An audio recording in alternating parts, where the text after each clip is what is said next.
NDAs. They're quite the bitch, aren't they? What's going on, everyone? Welcome to Movie Emporium's Hulu movie review of Swipe, the newest film from director Rachel Lee Goldenberg. Okay, ladies and gentlemen, have you ever wanted to see a new version of a dating app movie that deals with, a person trying to deal with a toxic masculinity type world who tries to create her own app and things keep her down, men keep putting her in her place, and she keeps having to struggle to do something that women should be able to do, which is have a career? I got the movie for you. Swiped is that movie. It stars Lily James as Whitney Wolfe Herd, who is an individual who basically helped form Tinder in a lot of respects.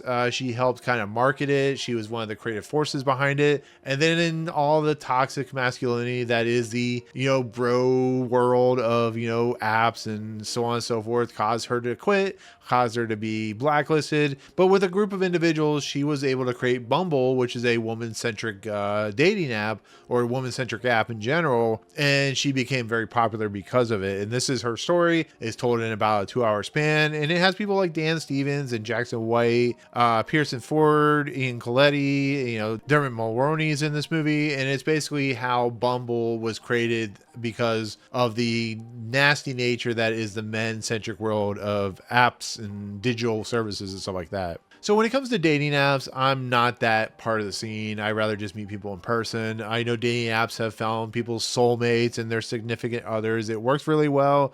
It's one of those things that, it has its following and stuff like that. But movies like this are, pretty common. You look at stuff that have been on Hulu and, Netflix and all these streaming services, Paramount. These movies are becoming more and more prevalent because they're becoming more and more of our world. So people want to learn more about this kind of society. And the idea of what happened with, Whitney Wolfe Herd is not something that is old. It's, 5-6 years old at this point. So here is Swiped. Here's a movie about, her struggles to get anything done with the idea of female views and stuff like that. And, this is a movie that, is premiering on Hulu. So there you go. So that leads to my honest review of this movie, this idea of what Rachel Lee Goldenberg is striving for in the ideas of like dating apps and stuff like that. And my honest feeling of this movie is it should have been a mini series, which I'm always like kind of like struggling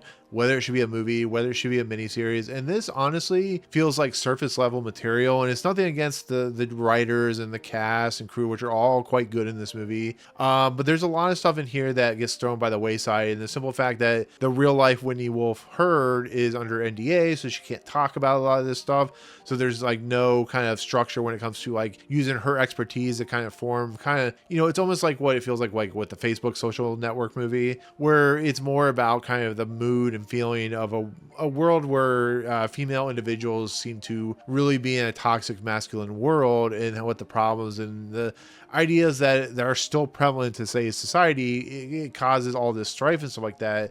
Going much deeper in this movie, even if it's not in the voice of Whitney's character, could have helped this movie, because it really is a movie where a lot of things just happen quickly. Even for 2 hours, it kind of goes from point to point to point, to the point where you actually get a little confused about what exactly is happening and what exactly the time frame is, because you really don't find a lot of the time frame until like 2019, when Bumble has become a thing, and then it leads into the person that helped her co-create it, like with that corporation that I think was like Russian or Ukrainian or whatever he was. And all the Tinder stuff is interesting, but it becomes so melodramatic and so over the top, and so just kind of, there's not a single man in this movie outside of what eventually becomes her husband that is a good person. I think the idea of like going into that realm, dealing with like the Wolf of Wall Street type of like sentiment, is fine. Like you can have people that are very like disgusting. I mean, there's even ladies in this movie, females in this movie,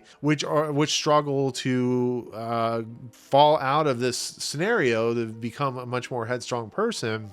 And I get what, like I said, what Rachel Lee Goldenberg is doing. I get what the producers are doing. Lily James, who plays the main character Whitney in this movie, is fantastic, and she really exudes like that really headstrong feministic look. But I just wish there was more to just the simple fact of the level like surface level stuff. I wish it would delve deeper into the darker nature of what it is. It does what it can for the hour and 50 minutes that of runtime, and I think it succeeds if that's just kind of where it's headed. But there's so much more here. You know, Lily James was in the Pam and Tommy movie. She's been in a lot of good movies, and she is very good at what she does. But sometimes it feels like it's just here's his character. She's doing this, she's doing that. She gets thrown by the wayside. She gets thrown by the paper, you know, by the newspapers that or the outlets that kind of, you know, signify what she does. And I think there's more that could be delved into. There's more about Bumble. It just feels like the guy who created Tinder is just a piece of crap, and the other guy's a piece of crap, and there's got to be more there. It really does. It feels like it's just a straightforward like beating you over the head of just situational awareness. And once again, watching, you know, Whitney's character have to go through this is devastating. It's hard to watch, and it's a very scathing look of just the world that is the digital age of just like what the time before, you know, the Me Too movement and stuff like that was really like. And I think it's really well done, but I just think it could have delved more. It could have been more deep. It could have like really thrusted Whitney's character into a real kind of cathartic struggle. You know, when she sues Tinder and when she deals with that, it's kind of just like a couple minutes long. And when she meets the guy who helps her create Bumble through that company, it's more just kind of surface level stuff. The surface level stuff is interesting, but it needs to go deeper, and that's what it kind of struggles with when it comes to this movie. And it's kind of strange, you know, an hour 50-minute movie should be like, oh my god, there's some good stuff in here, you know, what they did with like Steve Jobs and stuff like that. But I don't know, it was really weird. I was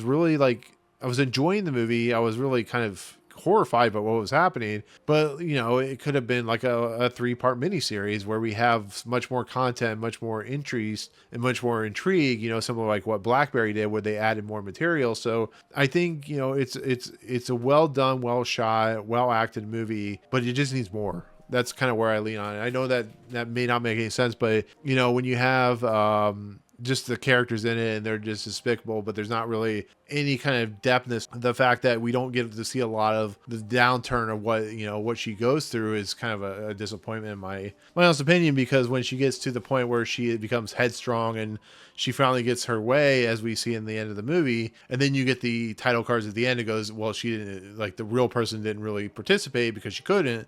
That's, to me, feeling like they're kind of taking liberties, and therefore there may be more there that we don't get to see. It feels like I'm being very against like this story and what she does and how she does it, but it's just, she needs more depth to the character to portray more of what this problem is when it comes to the society of, you know, male dominated world of digital technology. And yeah, I mean, it's an entertaining movie. It really does a nice job of like at least showing Lily James' acting and chops, but I just wish it could have done more. So I mean, it's not a bad movie. Obviously, Hulu is putting it out. They obviously believe in the movie, or they wouldn't have produced it. And I think for the most part, it does get across that it is a world that is just disgusting and gross and just uncomfortable for what it's worth. So overall, Swiped is kind of a mixed bag to me personally. I think it is interesting that these companies are just kind of in a weird spot and they do stupid things. And yeah, that's my take on Swiped, which will be on Hulu on September 19th. So there you go.